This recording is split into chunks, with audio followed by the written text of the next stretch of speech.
Whew. It has been a journey. You've been with me since I first announced my little trip to when I came back. Today marks 1 year since I've been back from Asia, and honestly, feels like just yesterday I was over there. It's taken me so long to make this because of delays on my part. Life kind of gets in the way. The reason for making this video is because the profound effects and experience I had from what I did, I feel like everyone should do. And I kind of want to break down some things that I didn't get to in my videos, and also what I feel like I want to do in the future. But we gotta start from when everything began, and that starts back with COVID. COVID. Yeah, I'm not gonna bore you with that. You already know what happened. We were locked up. There wasn't much we were able to do, and we had to wear masks, and everything was just there were dark times. Around the time I had to be locked in, I was thinking a lot about college, season, and my major, because when I started off, I was just a undecided student, because all my life the whole question, what do you want to do in life? What's your career? And there's pressure from society to have you choose that in 4 years time, right? But by then I had been going for 3 years or so at that point I had dipped my toes in a lot of different stuff, but I ultimately stuck with art at first because I was a very colorful and artistic person, and it just drew to me, right? Now, when COVID hit, I had second thoughts. There were people who were saying, oh, there isn't money in art, except maybe graphic design, but I digress. There wasn't a lot of revenue compared to other big professions. This is what a lot of people were telling me, and I listened because genuinely this was a concern. A lot of people when they graduate, they don't really find work right away, and they're in this debt. So I had decided to switch to business for the time being. But then a year after that, though, I had to stop again. For me, it's I could not find the right major or the thing that calls my name. The only reason why I switched to business, I was probably going to be in business management, was because I was doing it for the money, and honestly, I think that was the wrong motivation to do so. So I felt like I needed to take a break. It had already been 4 years. There were people in my life, many friends who were graduating this year too, and I'm still a junior with credits at this point. So I decided I wanted to take a break. I had been saving up money just for something I wanted to do, and I decided, you know what? How about I just go on a trip? So originally, I was going to do Poland, but as you know, stuff with Russia and the war and stuff, my safety was not. I don't think I would have been safe if I was over there. Ultimately, I had decided on Bali just because it seemed perfect. Islands at me a water sign. I always feel naturally attracted to the beach, the ocean, and in Indonesia, it seemed very welcoming to tourists.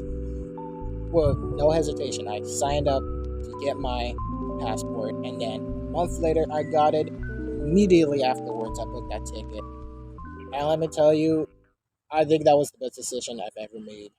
Bali is amazing. I mean, you don't have to hear it from me. You can already tell throughout my journey, I perked up and I really enjoyed having to be out with other people, hearing different backgrounds. I met people from all over the world, from like Greece to some Russians, Germans, some people from Australia too, like, and many other ethnicities and cultures that, you know, decided to come to that one spot. I've met married couples, young adults, you know, trying to people on the honeymoon, or people just trying to get away from, you know, from the everyday hustle of life, like I was. Throughout the trip, I really enjoyed sharing my thoughts and showing everything.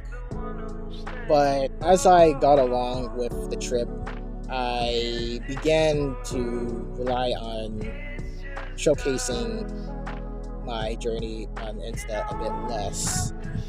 I still shared my videos eventually afterwards, but I think around the point where I lost that first phone and I got to take in about 10 days of uninterrupted moments in Ubud, being able to just feel with the community. I think that made me realize that I really enjoyed being in the moment, not having to videotape everything, because I feel like doing so kind of takes away from the moment, if you know what I mean. During my 10-day stay at Ubud, and during some of the days I didn't share, I did a couple of, you know, visits to the theater that I showed you. On Tuesdays they do films that make you think about life, and I felt like that was very appropriate for my time here. If I could remember the two films I saw, I'll put it on screen because I have to look back. I also went to a Greek restaurant. I'm not sure that there's some photos now, but that was my first time trying authentic hummus. And oh my god, it's Greece now. I did a few walks, although I think majority of the time I was just local in the area. Every day the owner would make me a nice breakfast, as you saw in the video, and I would be out for a couple of hours, either, you know, exploring another part of Ubud or trying a new restaurant. If I had to choose like a time throughout the 2 months I've been in Asia, like the most peace I felt, it would be then. There's something about it. It's just really nice and calming, very spirit, you know. Especially when it was raining. Oh man, I could stare at that for hours. If you notice, I didn't film too much of Malaysia because after Kuala Lumpur, I was kind of, you know, I showed you the nice parts. Let's put it that way. But a lot of the infrastructure in Malaysia is a little not up to par. It felt like a dystopian version of the US. But I know, I don't want to shit on it that much. It just wasn't for me. But there were still some nice moments, such as the giant mall, and when I was in Penang trying all that food. There were some nice moments. Maybe I might come back at some point and check it out. Oh, and the capsule place too. That was, yeah, for sure. Oh, and the McDonald's with like the freaky, like different stuff, like the burger with egg. After Malaysia, that's when I first met Intan. We were good friends. We got very comfortable, and we just decided, hey, for the remainder of my trip, let's go to parts of Thailand together. I know some of you were surprised she popped up, and it was nice. But you know, eventually I had to go. because personal reasons and also budget. I was at like the end of my budget and I had to leave. And last year I arrived back in the US. That was the last time I saw her, and I cherished every moment I had with her. The year since I've been on a trip, I can't see things the same way. I mean, for those who went out on their first trip for the first time you go there, you're just in awe and, engulfed with the culture, right? But then when you come back, the moment of coming back and seeing how stuff and life is, I hate to dog on, the country I was born in, but a lot of stuff here is pretty shit. Healthcare system, whack. Our judicial system is whack. Our economic system, don't even get me started on that. It's fucking whack. Companies don't even care about us. We are fending for ourselves, and the system expects us, right? They expect us to go to college, go for 4 or so years, get a degree, and work a blue-collar job, only to find out you have to work for years just to work your way up. And even then, when you become manager and, finally get to the position, by then, for years you have been working, trying to live paycheck to paycheck because the economy here with inflation has gotten so bad that, everyone, struggles to live. The system is not built for us. It is built to keep us in. I saw that years ago, and just now did something about it to get out and see the world, coming back here and realizing there's so many people who don't see what I'm seeing. There's so many people who are so busy trying to live their daily lives and they don't realize they're in this hamster wheel trying to get out, or trying to keep in, trying to keep going. You have to jump off that wheel. It's gonna be tough with the momentum, sure, but you gotta jump off that wheel and find a new home. If there's anything you need to take away from this, is that if there's something you really want to do, a place you really want to go, I say start now, prepare now, and make it happen. Because waiting around isn't gonna do anything. It's just gonna keep you stuck. You know what? We're gonna take a walk. For a long time, I've always dreamt of being able to travel the world and see what other cultures have to offer. By the end of the trip, I was feeling very, bittersweet. I missed home. I definitely miss home. But I also didn't want it to end because I really wanted to stay. But what's out there? It's beauty.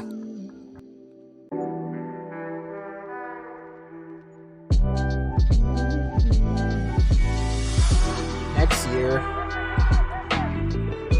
I want to go and travel again.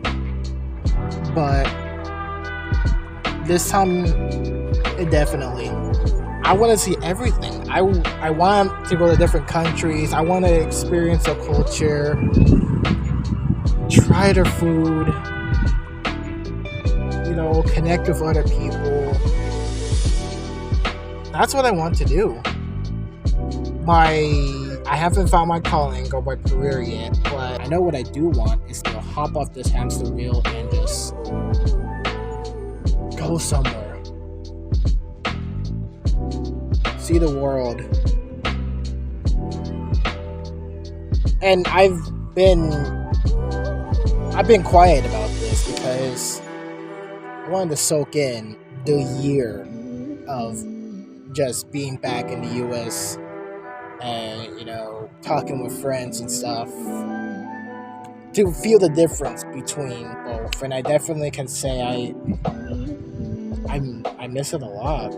I've been quietly planning the past year to be able to do this, and I'm gonna be able to do this very soon. I'm shooting for January. Yeah, I'm shooting for about January or so, to where I want to go back out. Although there's something I need to tell you though. When I do leave, I might stay off social media for a bit.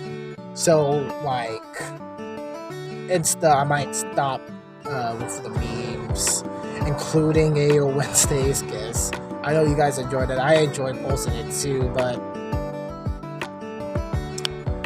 I feel like social media really drains sometimes. You know, having to check your feed, memes every day, scrolling endlessly. Low key, that's something I gotta do too. Not gonna lie, I am guilty of that, but I would like to take time off social media next year, be on it a lot less, and start embracing being in the moment. I still keep in touch with my close friends, so if you want to keep in touch when I do leave, hit me up sometime before this year. I'll give you my number, or even I might still have Snapchat, because I primarily use Snapchat for my close friends. But I just want to show people what I see is our domestic home trying to keep us poor, trying to keep us in poverty, and keeping us from experiencing what I really want to experience. There are some people that I ask that why they don't want to travel, and some of them say I got comfortable and stuff. I don't want to get comfortable. Comfortable is boring. I had a former friend, his motto was live life to the fullest. I absolutely agree with that. Do I ever tell you I feel awkward with cameras? At least talking like this. I really wanted to share this, with everyone too. Just for me, I kind of have social anxiety when it comes, I wouldn't call it social anxiety. I would call it more like camera shy. I try to get over that. And when I was posting, it was easy then. It's just showing this to a large audience. This is the kind of thing I will look back on in like years from now, and I'll be like, dang, I really took that step. Yeah, it's probably a lot more serious than I wanted to be in this video. I mean, me, I'm goofy, but when it comes to sharing a message, I feel like I had to be firm, But I want you guys to prepare now. I really do, because next thing you know, for those who've graduated, or for those who, post-grad, you'll be busy with the everyday hustle of life, and you won't be able to have time to get to do what you dream of. I hate seeing people who were not able to do X, Y, and Z for one reason or another, or having to put plans on hold. I know friends who have come to me, former friends who have called what I wanted to do wishful thinking.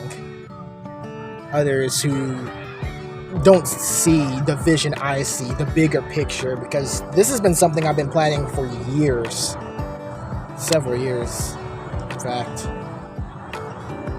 And to be able to do this is amazing. I think it's education that you cannot get at a college, at a university.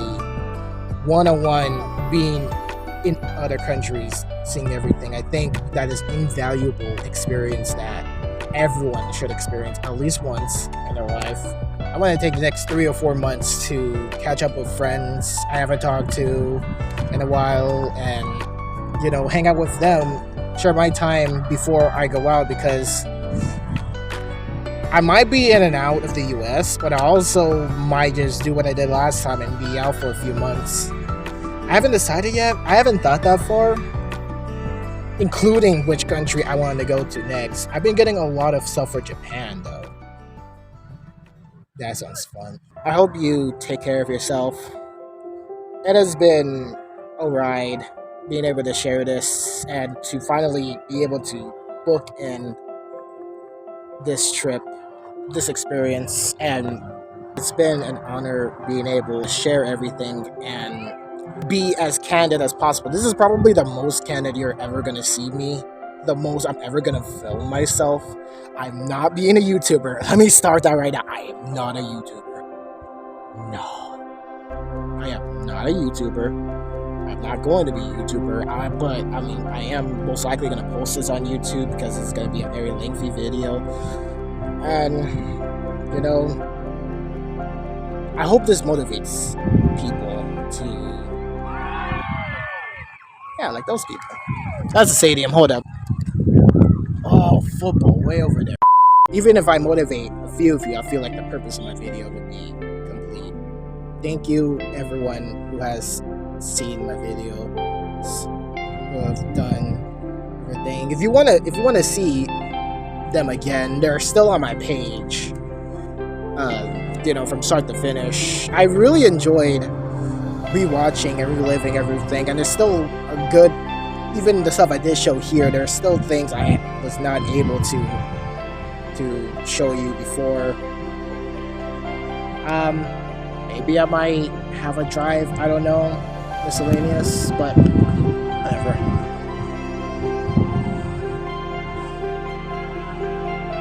Thank you, everyone.